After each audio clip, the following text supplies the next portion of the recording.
For almost 60 years, Toyota has been producing the Land Cruiser.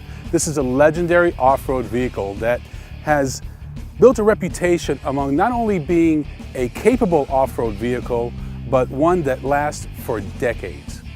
Not to be confused with the Land Rover, the Land Cruiser really has some unique styling and some unique cues about it.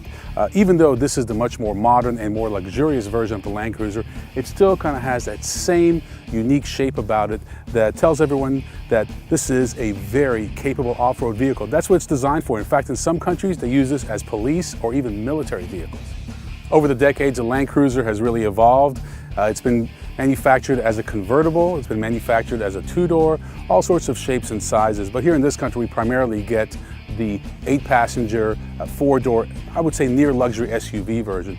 Back in 1999, they converted over from a 6 to a V8, and it really kind of upped the horsepower and elevated into being a more everyday family SUV as opposed to just being an off-road vehicle. Today we have the 5.7-liter V8 that produces over 380 horsepower. It actually gets better fuel economy than the 4.7-liter V8 it replaces, and averaging a little under 15 miles to the gallon. When Toyota made the switch over to the V8 almost 15 years ago, it added a lot of cost. Back then, you could get a 99 for about $55,000, $56,000. This Land Cruiser pretty much has no options and comes in just under $80,000. So they've really kind of priced themselves out of the mainstream family SUV and become more of a near luxury premium SUV. Most SUVs today have gone to a one-piece tailgate construction to save money. Not Toyota. They still have this split tailgate design, which I really like. This makes it easy if you want to carry something a little bit longer, like a long piece of plywood.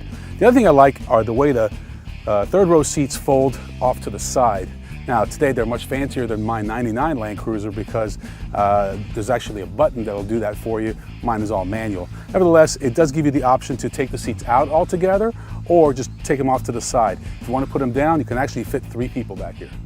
Those heritage Land Cruisers were very bare bones. They pretty much just had seats, a basic radio, not a whole lot of luxury. You would never find an amazing rear seat entertainment system like you do in this 2013 Land Cruiser, but here it is. I'd like to see captain's chairs back here. I mean, this is an extremely comfortable vehicle, but because of its price point, I imagine that it's going to be more of an upscale vehicle, kind of like a Range Rover, and for that matter, I'd like to see just captain's chairs and not have this bench style seat. Overall, I love the interior. I think they've done a great job, but at $80,000, I have pretty high expectations, and I think Toyota could do a little bit better. Let's be honest for a minute. Most first owners of Land Cruisers or Range Rovers or any of these serious expensive off-road vehicles are never going to take them off-road. Pretty much what we were doing today is about the extent of what you would do with this vehicle, but it's nice to know that you have that option if you want it. So let's focus on what the Land Cruiser is like to drive on the road.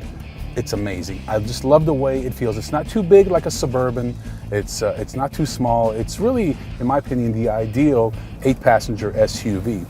Now, rumor has it that Toyota might be getting rid of the Sequoia, which is a little bit bigger, about a foot longer than the Land Cruiser, and they might make a less expensive version of this one. I think this just makes an amazing vehicle to keep in your family for a long time. I've had mine for 14 years and I still enjoy driving it. In fact, my kids said it's more comfortable than this one.